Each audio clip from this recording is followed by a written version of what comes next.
What if I told you that everything you believed about ancient logistics is wrong? Are you ready to learn the truth about the military genius that allowed an entire army of tens of thousands of men to build an impregnable fortress in the middle of hostile territory in just 6 hours? We are used to thinking that building fortresses is a months-long, exhausting process that requires a huge number of workers. But the legions of ancient Rome turned this concept on its head by making their camp a true masterpiece of military engineering. It was not just a place to spend the night, but an instantly erected, fortified base capable of withstanding an attack by an entire enemy tribe. Their ability to turn simple earth, wood, and stone into reliable defenses was one of the key factors that allowed Rome to conquer half the world. Watch the video to the end to find out how ancient Roman soldiers built a full-fledged fortress in a single day, and why, in the modern world with its technology and machines, we are no longer able to repeat this feat.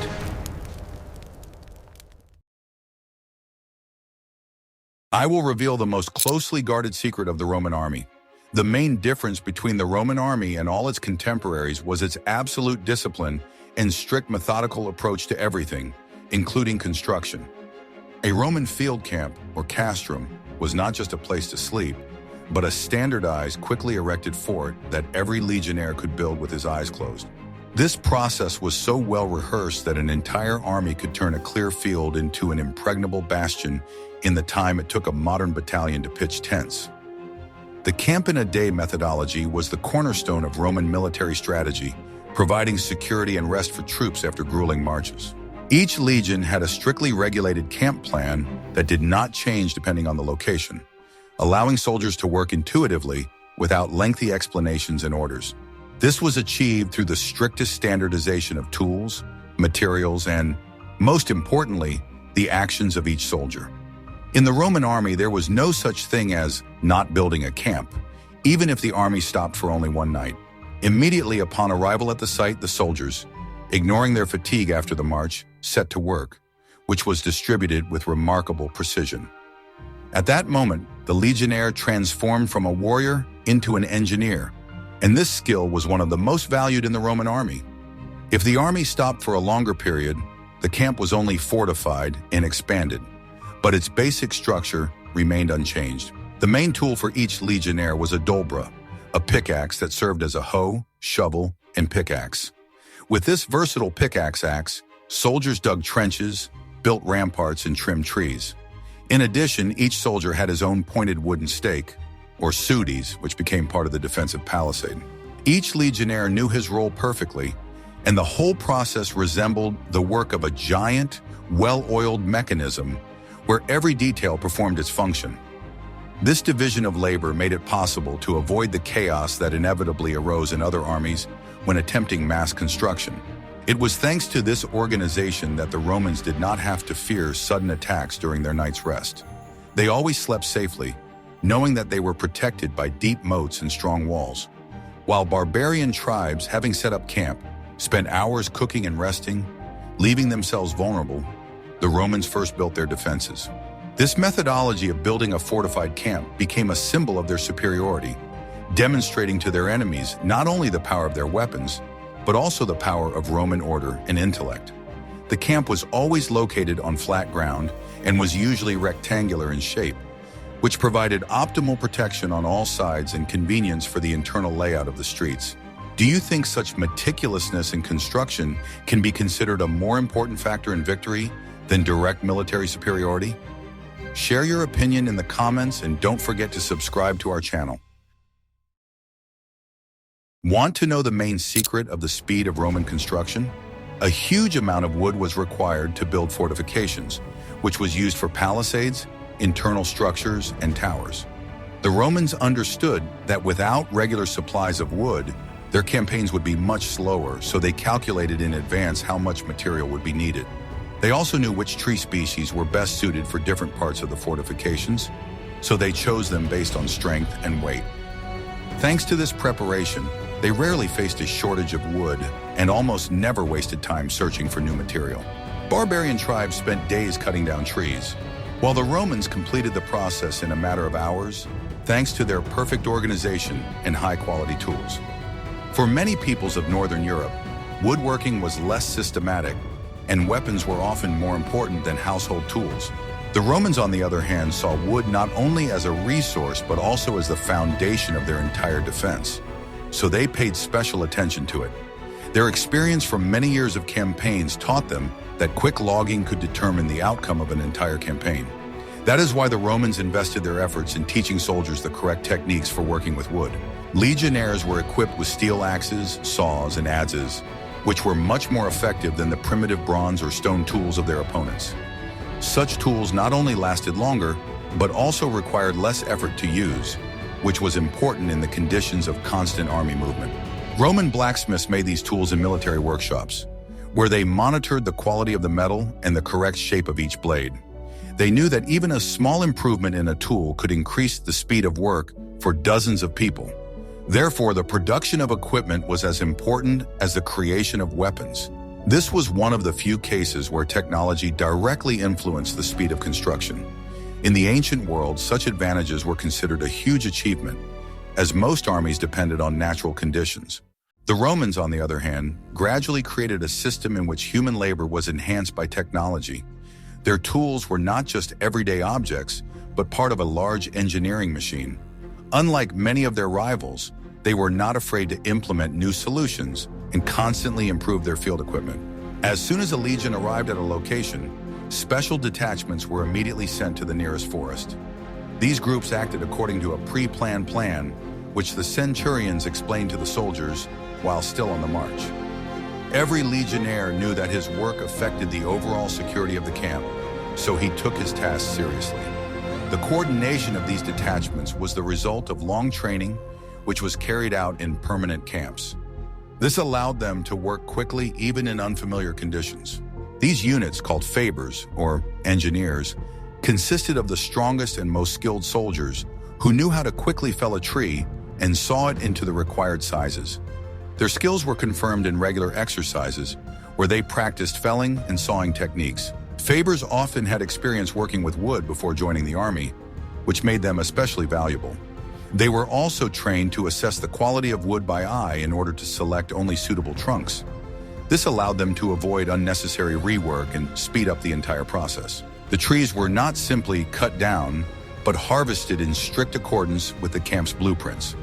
A certain number of posts went to the palisade, the required number of beams went to the gates and other defensive elements.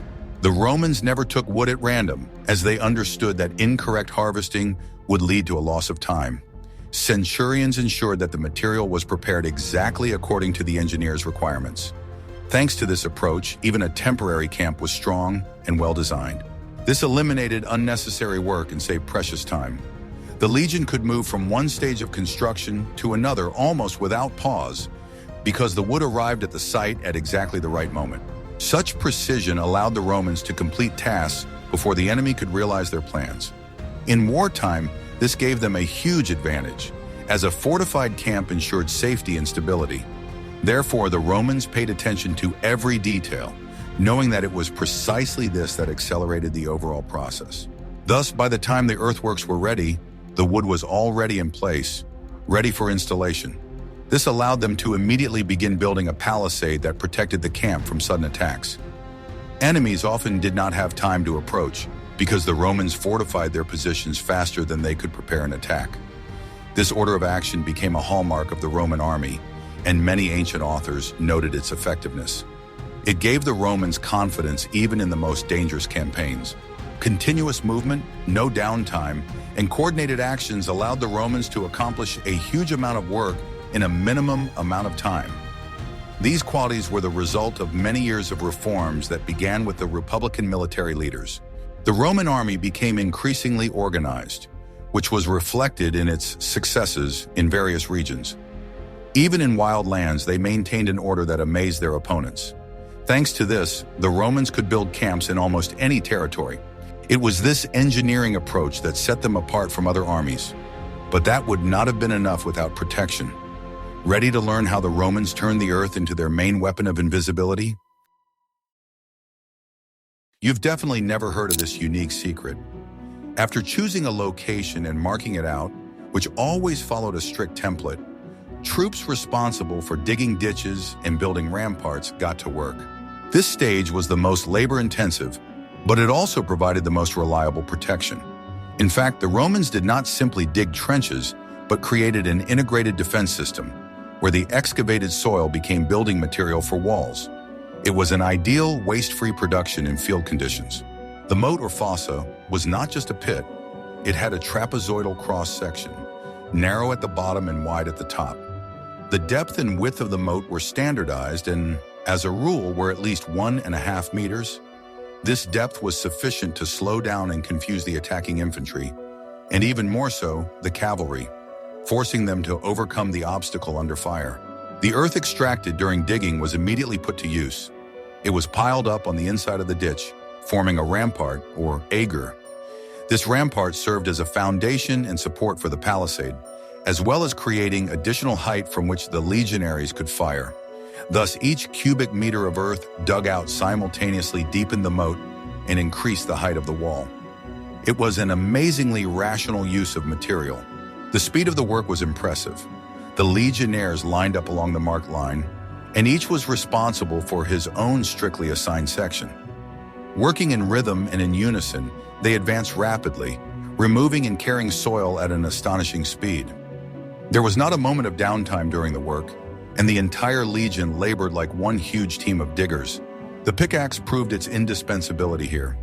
Its pointed end was used to loosen hard soil, and its flat end was used to rake the earth. All this work required extraordinary physical strength and endurance, which is why Roman soldiers underwent such rigorous physical training, which prepared them not only for battle but also for hard labor. After the rampart was built, its surface was reinforced with a layer of turf or stones to prevent erosion from rain. This made the wall more durable and long-lasting, which was especially important in rainy weather. A palisade was then installed on top of the rampart. The Romans knew very well that their defenses had to be not only reliable, but also quick to erect. The moat and rampart were the basis of this philosophy. They provided powerful, albeit temporary, protection without requiring lengthy preparation and complex technology. The enemy, who expected to see a legion exhausted by the march, often encountered a ready-made fortress. It was this use of the earth, not as an obstacle but as a building material, that made Roman camps so reliable. They turned what other armies considered a burden into their main defensive advantage. Like this video if you think such ingenious simplicity is worthy of admiration, and be sure to subscribe to the channel so you don't miss new videos about life in ancient Rome. What you are about to learn will change your perception of field fortifications. An earthen rampart alone was not sufficient protection, as the earth crumbled easily and was easy to overcome. The Romans understood that any enemy could quickly climb an earthen rampart if it was unprotected. Therefore, engineers sought a solution that would reinforce the natural terrain and make any attempt to storm it extremely dangerous. This approach allowed them to turn an ordinary earthen barrier into a serious obstacle that required enormous effort to overcome. Therefore, the crown of the defense was a palisade, or palisade, which made the rampart virtually impregnable. It complemented the earthen structures so that the enemy faced two levels of defense at once. Even experienced warriors, accustomed to difficult campaigns, stopped in front of this obstacle. Roman commanders knew that time was always on their side, and every extra hour spent by the enemy overcoming the palisade strengthened the legion's position. That is why they paid so much attention to the quality and density of the palisade. This element was the pinnacle of Roman engineering in the field of field fortifications, and its creation was as standardized as digging a moat. The army had strict rules that explained exactly what a palisade in a field camp should look like. These standards allowed for the construction of fortifications of the same type anywhere in the empire. Thanks to this, the legionaries worked confidently and quickly, as each step was understood in advance. Such standardization made the entire process predictable and effective. Each legionnaire carried 3 sharp wooden stakes, or sudis. These stakes were about 1.5 meters long and had several side branches cut at an acute angle. The soldiers were told that their own safety at night depended on the quality of the sudis. Therefore, they chose strong wood that could withstand heavy blows. In the conditions of constant marching, such stakes became true companions of every legionnaire. They were not only sharpened at the end, but also had special protrusions that made them more difficult to pull out of the ground. This design was unique and rarely found among other peoples of that time. The protrusions clung to the ground and intertwined with neighboring stakes, strengthening the palisade. Even if the enemy managed to grab the sooties with their hands, it was almost impossible to pull it out. This made the palisade not only thorny, but also surprisingly stable. These stakes were a kind of personal defensive weapon for each soldier, which he had to guard like the apple of his eye. Legionnaires were reminded that without these three sooties, the camp would lose a significant part of its defense. During marches, soldiers checked their stakes for damage and sharpened them if necessary. This attitude showed how important these simple objects were in the overall defense system. They became a symbol of each legionnaire's personal responsibility. After the rampart was built, the legionnaires drove their sooties firmly into its upper part. They worked quickly, as they had repeated this process many times over the years of service. They moved along the rampart, leaving behind a line of protruding, sharp, and uneven stakes. These actions turned a simple earthen mound into a dangerous trap for any attackers. Even a small section of the rampart instantly became difficult to overcome. The stakes were driven in at an angle pointing outward, creating an incredibly dense and prickly fence. This angle was considered optimal for the enemy to encounter the greatest resistance during an assault. Soldiers made sure that the distance between the stakes was minimal. Thanks to this, even small gaps became deadly dangerous for attackers. Their task was to ensure that the enemy could not find a single vulnerable spot. The branches on the stakes were intertwined, forming a kind of thorny tangle that was almost impossible to overcome without serious injury. Any attempt to grab a stake resulted in cuts and bleeding. Even experienced warriors, accustomed to pain, stopped in front of such a barrier. This effect was enhanced by the fact that attackers often could not see all the branches at once. The palisade hid many dangerous ends that only became visible at the moment of impact. The main difference between the Roman palisade and the primitive fences of other armies was precisely this density and sharpness. Other peoples often erected less dense barriers that could be pushed apart or cut through. This palisade protected the legion not only from attack, but also from sudden raids by scouts or predators. What was the next stage of construction after the completion of the outer perimeter? One of the most important secrets of the speed of construction was a flawless system of task distribution. The legion, numbering several thousand people, did not work as a chaotic crowd. It acted as a single complex organism in which each part had a clearly defined role. This division of labor allowed all stages of construction to be carried out simultaneously rather than sequentially, which greatly reduced the overall time required. Immediately after arrival, while some detachments went to fetch wood, others were busy marking out the camp. The marking was carried out by experienced engineers using measuring ropes and simple angle measuring instruments. The clear rectangular shape of the camp always ensured optimal use of space and ease of defense. After the layout was completed, the main cohorts got to work digging trenches and building ramparts as described earlier. Each centurion was responsible for his section of the perimeter, and competition between units stimulated the speed of work. This kind of internal race for the best and fastest work was part of Roman discipline. At the same time, while the external defenses were being erected, other units inside the camp began building gates. The gates were usually made of heavy logs and reinforced with wooden towers from which it was possible to fire. In total, the camp had 4 gates, the main one, Porta Praetoria, and 3 secondary ones. Another group of soldiers was engaged in arranging the interior space. They laid out streets, marked out places for tents, built the praetorium, the commander's headquarters, and set aside a place for the troops to assemble. The tents were set up in a strictly defined order, forming even rows which ensured quick access to weapons and an organized exit in case of alarm. No one was useless or idle in this process. Even cooks, medics, and servants were busy preparing hot food and water for the weary soldiers. The military camp immediately turned into a self-sufficient, temporarily functioning city. Particular attention was paid to the construction of the Villicum, an internal fortification in the center of the camp. It served as headquarters, a weapons storage facility, and a place for the banner. It was the last line of defense in case of a breakthrough. This parallel execution of tasks and strict hierarchy allowed the legion to work with maximum efficiency. Each soldier knew exactly what he had to do, without wasting time waiting or asking questions. This system was perfected to the point of automatism and allowed for remarkable results. In the end, all this work, from the first stake to the completion of the palisade, took about 6 hours. The enemy, who saw the Roman army turn the field into a fortress overnight, experienced a strong demoralizing effect. Are you ready for the shocking truth about Roman soldiers? The success of the camp during the day would have been impossible without the specific organization of the march and the equipment of each legionnaire. The Romans understood perfectly well that on a campaign, one could not rely on chance and hope for quick supplies. Therefore, they created a system in which each soldier became completely self-sufficient in matters of survival and construction. Thanks to this, the army could operate confidently even in the most remote areas. The Romans did not rely on large numbers of supply wagons, as many other armies of the time did. Other nations had convoys that stretched for enormous distances and slowed down the movement of troops. The Romans, on the other hand, sought speed because they knew that surprise could decide the outcome of any campaign. Therefore, they looked for ways to reduce their dependence on carts and animals. This became one of the key factors that allowed the legion to maintain its pace and maneuverability.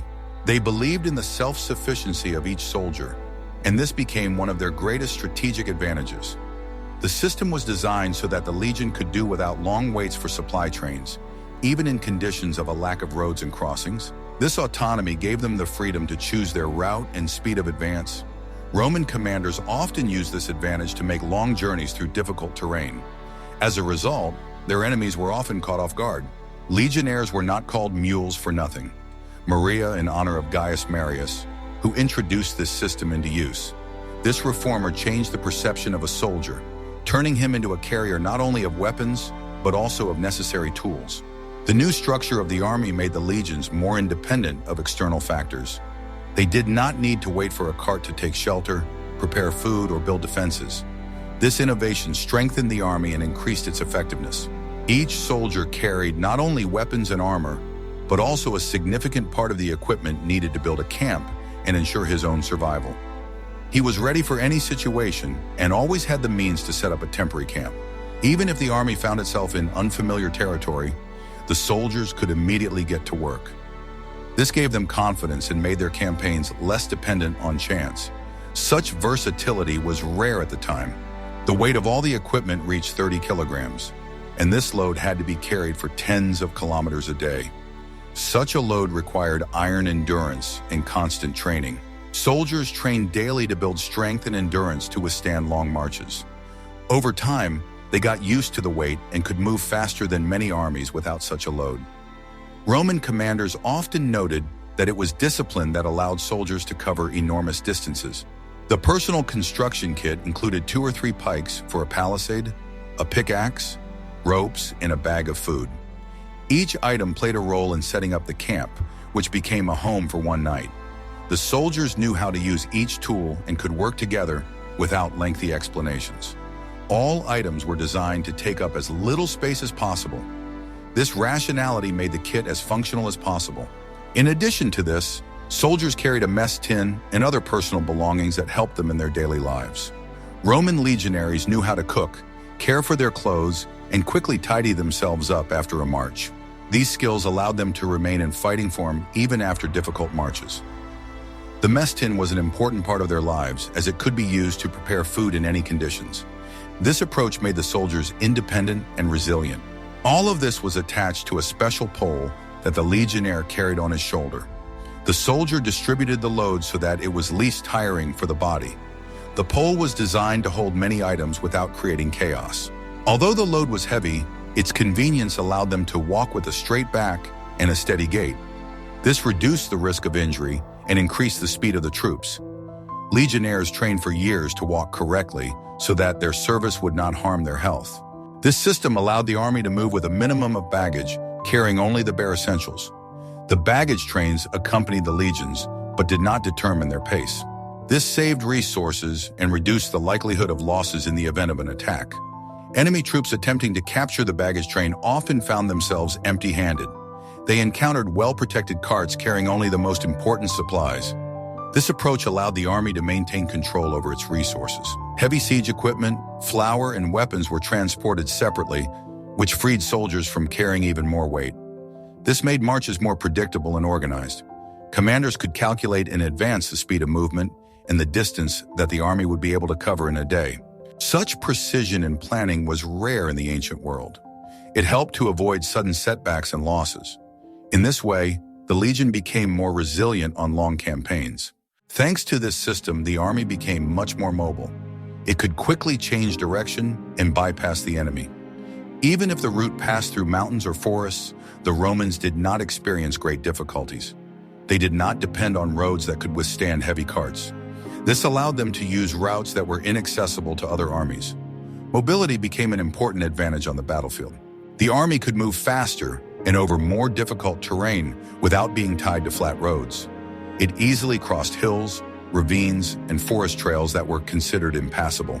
The Romans used their knowledge of the landscape and built temporary bridges when necessary. They knew how to adapt to any situation. This made them unpredictable to the enemy and increased their chances of a successful attack.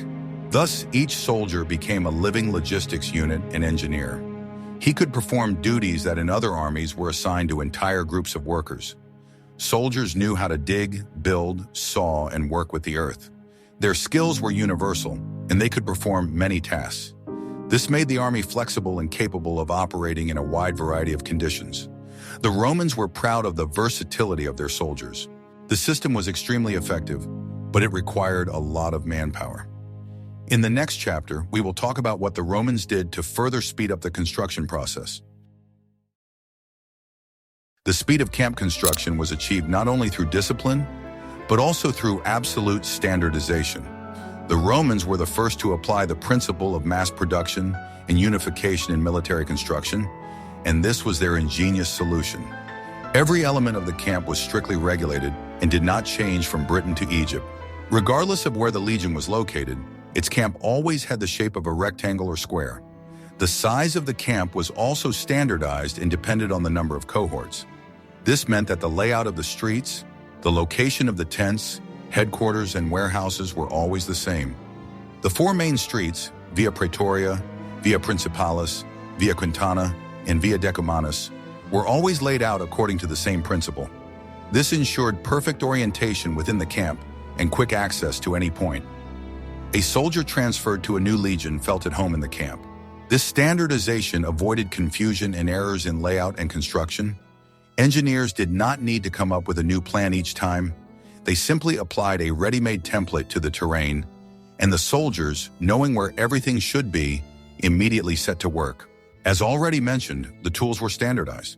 The pickaxe carried by each soldier was always the same size and shape, which ensured uniform quality of earthworks.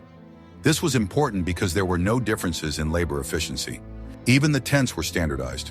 One tent, or contubernium, always housed 8 legionaries, and its size was strictly defined. This made it possible to calculate in advance how much space needed to be allocated to accommodate the entire legion. This principle of standardization even extended to the wood for the palisade. The stakes were always of the same length and shape, which ensured the density and uniformity of the defensive perimeter.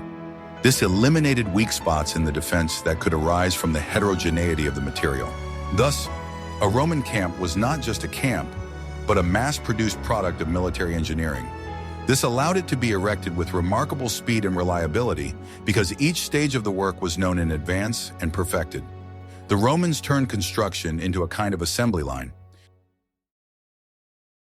The secret of Roman construction feats lies in the fact that each legionnaire was not only a soldier, but also a skilled civil engineer.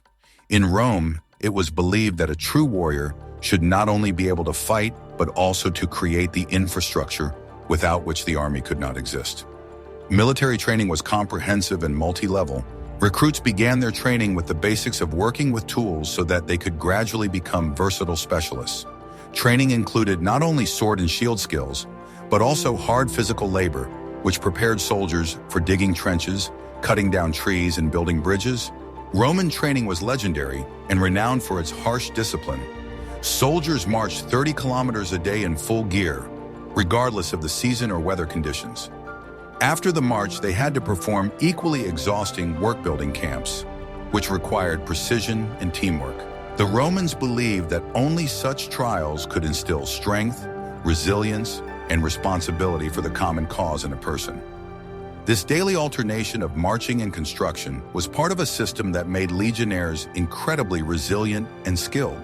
Particular attention was paid to earthwork skills, as earth was the main building material in field engineering. Soldiers were trained to dig trenches and build ramparts in different types of soil to get used to soft soil, rocky ground, and wet layers. They knew how to assess the strength of the soil, choose the correct angle of the trench walls, and determine the depth required for reinforcement. They learned how to hold a pickaxe correctly to make the most effective use of its weight and shape, and knew how to organize their work so that a group of soldiers expended minimal effort but achieved maximum results. Engineering units, or fabers, were the elite of the Roman army and occupied a special place in the structure of the legion. These specialists had extensive knowledge not only in working with wood and metal, but also in architecture, mechanics, and geometry. Each legion had teams of carpenters, blacksmiths, masons, surveyors, and engineers capable of erecting structures of any complexity. They were responsible for building gates, towers, bridges, and siege engines that could decide the outcome of a siege or battle. But even ordinary soldiers were trained in basic construction skills, which allowed the army to operate independently of circumstances. Thus, the Roman legion was completely self-sufficient in terms of engineering. It did not need to hire civilian workers to build field fortifications or temporary structures, as many other armies did. Most of the work was done by the troops themselves, which ensured complete secrecy and reliability. Enemies could only guess what structures the Romans were building at any given moment, as outsiders were not allowed on the construction site. In addition, the refusal to use external resources made the legion less vulnerable in unfamiliar lands. The Romans understood perfectly well that war was not only about fighting, but also about logistics and construction. An army that can quickly build a shelter or a bridge becomes mobile, protected, and capable of operating even far from its home territory. Often it was the ability to erect a camp or a crossing in a matter of hours that determined the outcome of an entire campaign. Therefore, engineering training was a mandatory part of training, and neglecting it was punished as severely as a breach of discipline on the battlefield. Every soldier knew that his ability to dig and build was not a secondary skill, but the basis of survival. This skill became a key factor that allowed the Romans to wage protracted campaigns on foreign soil. They always carried their fortress with them, rebuilding it every evening, and could feel safe anywhere in the empire or beyond. This gave them a huge psychological and tactical advantage over enemies who lacked such organization. Roman camps became a symbol of stability, order, and impenetrability, and many opponents recognized that it was the engineering skills of the legionaries that made them so difficult to defeat. The genius of Roman military engineering lay in the fact that the construction of a camp did not stop even after the basic fortifications had been erected.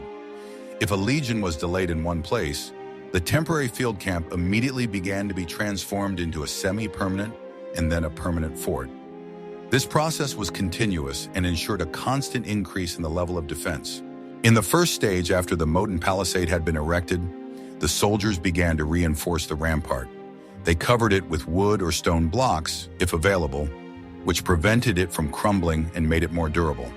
Tents, if time permitted, were replaced with more durable wooden barracks. In the second stage, if the camp was to become a base for operations, the palisade of wooden stakes was replaced by a wall of stone blocks or adobe bricks.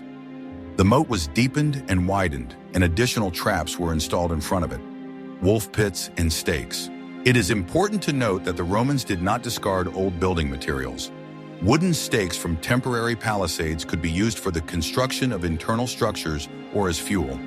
This was another manifestation of their pragmatism and thriftiness. This principle of continuity allowed the Romans not to waste time building from scratch every time. They simply improved the existing structure, which saved a huge amount of time and resources. This was especially important in border areas where legions could stand for decades. Many European cities such as London, Vienna, and Cologne grew out of such Roman military camps, which eventually became permanent settlements. This shows how well thought out and durable the basic layout of the camp was. The secret of the Roman one-day camp lies not in technology, but in organization, discipline, and mentality. For the Romans, speed was not a luxury, but a necessity because the life of the entire army depended on it. They could not afford to relax or count on outside help, so they developed a system in which each person knew their place and their duty. Today's army, even with its bulldozers, excavators, and modern materials, cannot repeat this feat with the same speed and autonomy. Technology can do a lot, but it requires time for delivery, fuel, and maintenance, while the Romans did everything themselves, without depending on external factors. The main reason is that modern soldiers are not self-sufficient engineers. They are narrow specialists who rely on heavy equipment, fuel, and long logistics chains. They are trained to handle weapons skillfully, use modern equipment, and perform tasks within a specific role. But they are not trained to dig and build on a Roman scale, nor are they accustomed to the daily physical labor that was an integral part of service in the ancient legion. The Romans practiced digging trenches and building ramparts for years, and it was this constant training that turned them into versatile soldier builders. A Roman soldier carried everything he needed: a pickaxe, stakes, provisions. His ability to survive and build depended on what he carried on his shoulders. The modern army depends on convoys carrying fuel, building materials, and specialized equipment. Without fuel convoys and trucks, even simple movement becomes a difficult task. If these convoys are stopped, construction will come to a halt and units will quickly lose their mobility. The Romans, on the other hand, were self-sufficient and could operate in any conditions, even if there were no roads or warehouses around. In addition, the modern army does not have the same versatile and permanent workforce. Construction is carried out by engineering battalions, while the infantry is busy with its own tasks, and it is rare for all units to work on the same task at the same time. The Roman legion, on the other hand, was transformed into a construction brigade. Every man, regardless of rank or origin, knew how to dig, chop, and erect fortifications. This created a powerful workforce capable of accomplishing a tremendous amount of work in a short time, without the need for civilian workers or equipment. Finally, there is the issue of motivation. For a Roman soldier, building a camp was a matter of life and death, part of his military culture. He understood that whether he would wake up alive tomorrow depended on the strength of the rampart and the depth of the moat.